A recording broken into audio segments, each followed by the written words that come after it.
क्या दे रहे हो? नहीं आंटी ने आपको दिया, ऐसे प्यार से दिया, सब लोग खा जाम बिरंगा। अरे यार फोन करना ठीक है। हाँ हाँ सब मिलके खाना ठीक है। ये लो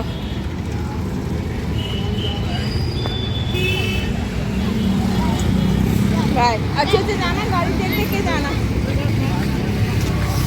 hello everyone, welcome back to my channel. इचनाव मैम कमाई कमाई तौनरिगे मैम पुनमकपु जाम कुइरबगी मतुंगदा आइगे चैनल तराम नौचरी। इचनाव मैम आइसु आदा लाकपदगी हाइदि दुम थबकसे कनो तौबा हाइगद्रा हाइदि जाम खरा चिन्हनगिबदगी आइसु जाम कुइरबा मतुंगदा आइगे चैनल सिगा लाकपा हाइतारे।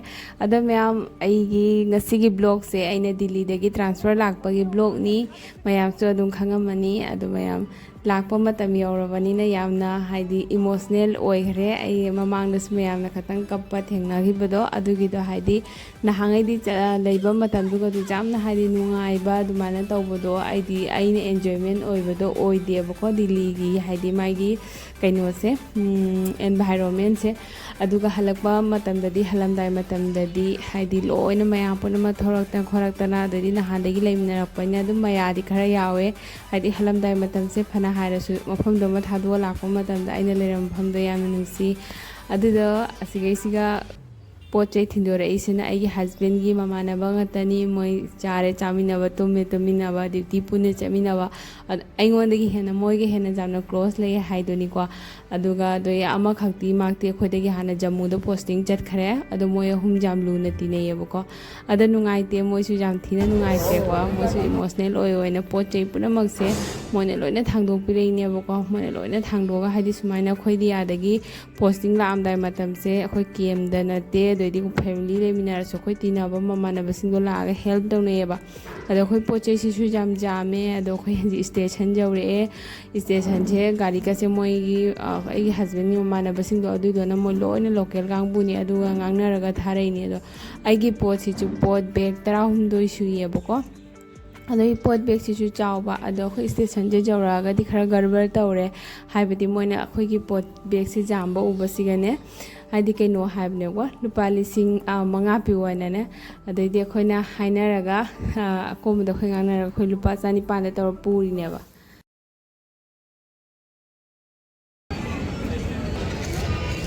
बताओ किसको बाय किया तुमने? हाँ कबीर को बाय किया था? कबीर को बाय किया? मैम दुमाइना सिगी मफम सिगा लाकपदा हाइदि आइगे पुंसीदा अमुबोक तौद्रिबा एक्सपीरियंस मैम अमा थेंगनै। अदुगी मेमोरी मैम दंगा सि पुनमक थमोइदा हापागा पुरगा चट्रोबनेको। अदुगी खल्लुबदा इमोशनल सम सम ओइबे हेले हाइबदि आइना सिगा लैरिङैदा आइना केमदा पार्टिसिपेट तौरकपा आइना मयाम ममांगदा थोगा मयाम अचौ मयाम खंगनरकपा अदैदि मयाम ममांगदा थोगैना स्पीच पिरकपा वा nganगकपा अदुगागिदि आइना जगोइ सारकपा। मैम जगोइ काइसे आइना पुंसीदा साद्रिबा पोनेबको आइगे सुमांगदुबाउता सादबनी। अदो आइना केमदा चलगा आदा कदाइदगी थौनानो लागाको जगोइगा सादना आइसे प्राइज का लौरेयबको। अदुंबा मेमोरी मैम गसी लोइना पुरगा चले दुना थमोइसे यामना लुम्मेको। बाय तौद्रबो कनाडा बाय तौगे बस मैंने सी bye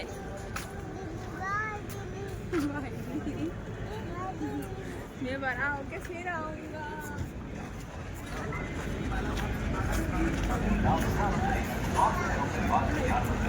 is expected to arrive here 23 hours 51.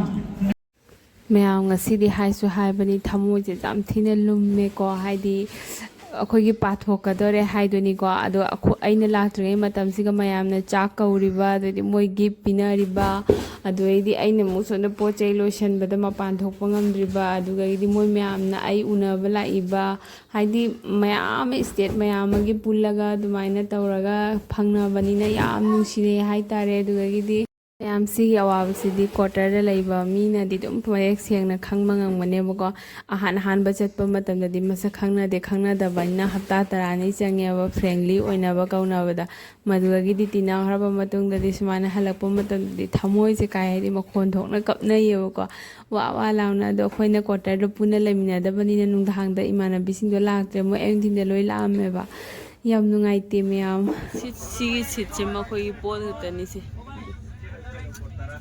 ꯁꯤ ꯁꯤꯁꯇꯦꯝꯀꯣ ꯑꯩꯈꯣꯏꯒꯤ ꯁꯤ ꯁꯤꯁꯇꯦꯝ ꯑꯩꯈꯣꯏ ꯃꯤ ꯐꯝꯗꯕꯤꯗ ꯂꯧꯔꯦ ꯑꯗꯨꯒ ꯁꯤ ꯃꯈꯥꯗꯁꯨ ꯁꯤ ꯂꯩꯕ ꯇ꯭ꯔꯣꯂꯤ 3 ꯂꯩꯔꯦ ꯁꯤ ꯕꯦꯒ ꯁꯦꯝꯃꯒ ꯁꯤ ꯇ꯭ꯔꯣꯂꯤ 3ꯁꯤꯒ ꯕꯦꯒ ꯁꯦꯝꯃꯒ ꯑꯗꯨꯃꯥꯏꯅ ꯇꯧꯔꯒ ꯑꯩꯈꯣꯏꯅ ꯁꯤ ꯃꯌꯥꯏ ꯑꯅꯤꯁꯤꯅꯦꯕꯀꯣ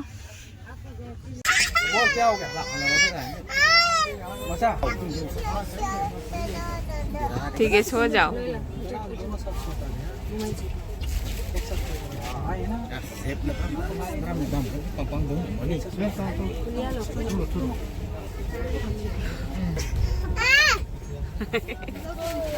परेशान मत करो उसको क्या तेरी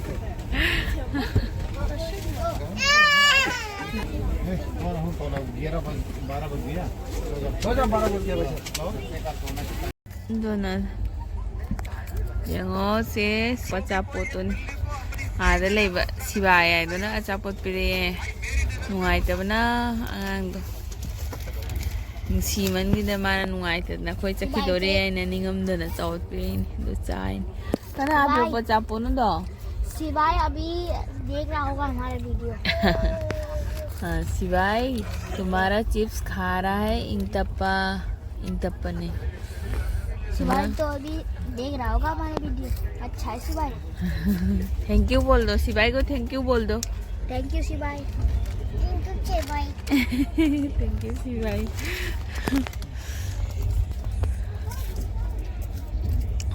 मैम सिट मोंग चादरे मखा मथकी सिटनी सिजे मिडल की सिटना नुआइत्रे नाक्ता ngarang पैसा पोकंगांगदो नुआइतबना आइने सो हापिरमेबको लुपा चामा लुपा चाम हापिरमगा अदो आइना कोनजन चिपी अदो इदो मा तानारगा कोना गाड़ी पोट लोड तबमदो अदु बोक लाइबा दुगो माना पैसा पूरा हापिदो सि अचापोसिगी ममांगने चापोसि अखोइने चाक चाइने जुमासे दम लाइबा अखोइसे चखि दोरे न मा नुगाइतदने अइगोंदा बो हंगे आंटी नोइ चत्रोबा अइ मपाद बो हंगे अंकल नोइ चत्रोबो अइदि मदुम लाइ ब्रेसलेट अमम पुरा लाइ अखोइ मनाक्ता लेबदो आइदगी मा लौइने न हाइ अखोइ मनाक्ता कनु बाजार ले दुगै लौइने आंटी से अमदा 30 बनाइ बनमिने होइने दुदो ने हेंथंगा बधा को ने दो काउन पुबिरक्त्रा मारे सेना हाइदि चखिदोने ना खोइ अंगांगदो निंगमदबदो नेबको मथमोय याम निंगमदबदो कैनो क्या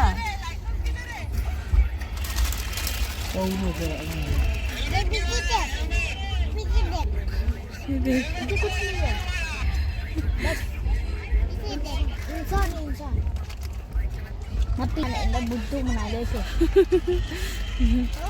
अभी ये बुद्धू बनाएगा मैं अको ने सी अचापोत अनि होजे पुरागा सेमान हापी ने हम पैसा दा हापति ने खोने चक्साइ अदoi पुरे अदो हातंग असुवाइदम द फोन दोबा नाइते न फोन दोबा हयेंग एक तो गुवाहाटी जवरनी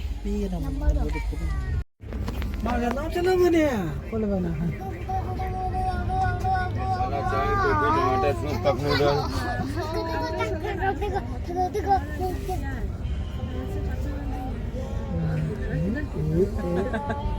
बाय सिवाय बाय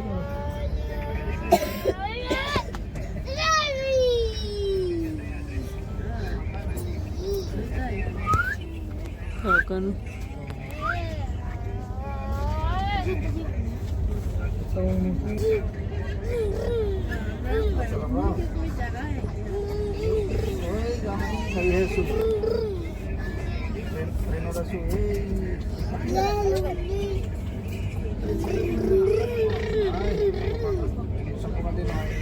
ꯃꯌꯥꯝ ꯍꯟꯗꯛꯀꯤ ꯖꯔꯅꯤꯁꯨꯒꯤ ꯑꯣꯏꯅ ꯌꯨꯝꯗ ꯍꯜꯂꯛꯑꯦ ꯌꯧꯔꯛꯑꯦ ꯑꯁꯥꯝ ꯆꯪꯉꯛꯑꯦ ꯍꯧꯖꯤꯛ ꯑꯗꯣ ꯂꯥꯞꯅ ꯆꯠꯊꯣꯛꯄ ꯃꯇꯝꯗ ꯑꯁꯥꯝꯒꯤ ꯑꯩꯈꯣꯏꯒꯤ ꯁꯤꯅꯥꯔꯤ ꯃꯥꯒꯤ ꯚ꯭ꯌꯨꯁꯦ ꯎꯕ ꯃꯇꯝꯗ ꯌꯨꯝ ꯌꯧꯔꯦ ꯍꯥꯏꯅ ꯈꯟꯕꯗꯀꯣ ꯑꯗꯨꯅ ꯑꯩꯅ ꯍꯟꯗꯛ ꯆꯠꯂꯨꯕꯁꯤꯒ ꯃꯦꯃꯣꯔꯤ ꯅꯨꯡꯁꯤꯕ ꯐꯖꯕ ꯑꯗꯨꯗꯤ ꯑꯩꯅ ꯈꯪꯗꯕ ꯍꯩꯇꯕ ꯃꯌꯥꯝ ꯑꯃ ꯑꯩ ꯇꯝꯃꯒ ꯑꯗꯨ ꯃꯦꯃꯣꯔꯤ ꯃꯌꯥꯝꯗꯣ ꯑꯩ ꯄꯨꯔꯒ ꯂꯥꯛꯑꯦ ꯑꯗꯣ ꯁꯤꯒꯤ ꯖꯔꯅꯤꯁꯦ ꯑꯩꯒꯤ ꯈ꯭ꯋꯥꯏꯗꯒꯤ ꯃꯦꯃꯣꯔꯤ ꯑꯣꯏꯔꯒꯗꯕ ꯖꯔꯅꯤꯅꯤ ꯃꯌꯥꯝ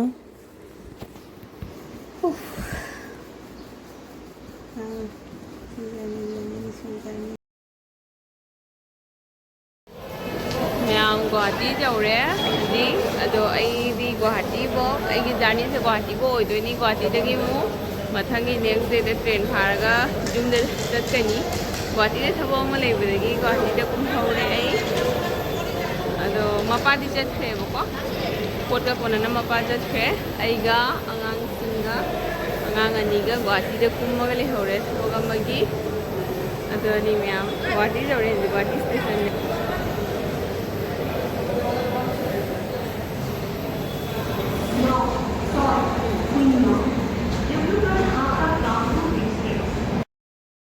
ꯃꯌꯥꯝ ꯑꯩꯒꯤ ꯍꯁꯕꯦꯟꯗꯤ ꯆꯠꯈ꯭ꯔꯦ ꯁꯤꯒꯤ ꯇ꯭ꯔꯦꯟꯁꯤꯒ ꯅꯨꯡꯉꯥꯏꯇ꯭ꯔꯦ ꯑꯩꯈꯣꯏ ꯁꯨꯝ ꯐꯥꯎꯕ꯭ꯔꯥ ꯍꯪꯗꯛꯁꯦ ꯀꯨꯝꯍꯧꯔꯦ ꯑꯗꯣ ꯑꯩꯅ ꯀꯨꯝꯃꯤꯁꯦ ꯊꯕꯛ ꯑꯔꯨꯕ ꯑꯃꯒꯤ ꯍꯦꯟꯐꯗꯕ ꯑꯃꯒꯤ ꯀꯨꯝꯍꯧꯕꯅꯤ ꯑꯗꯨꯗꯨꯅ ꯑꯉꯥꯡ ꯑꯅꯤꯁꯤꯒ ꯑꯩꯒ ꯀꯨꯝꯍꯧꯔꯦ ꯃꯌꯥꯝ ꯃꯊꯪꯒꯤ ꯕ꯭ꯂꯣꯛꯇ ꯊꯦꯡꯅꯔꯁꯤ ꯑꯗꯣ ꯀꯨꯝꯍꯧꯕꯒꯤ ꯑꯗꯨꯝ ꯃꯔꯝꯁꯨ ꯑꯗꯨꯝ ꯍꯥꯏꯖꯔꯛꯀꯦ ꯁꯛꯁꯦꯁ ꯑꯣꯏꯔꯦ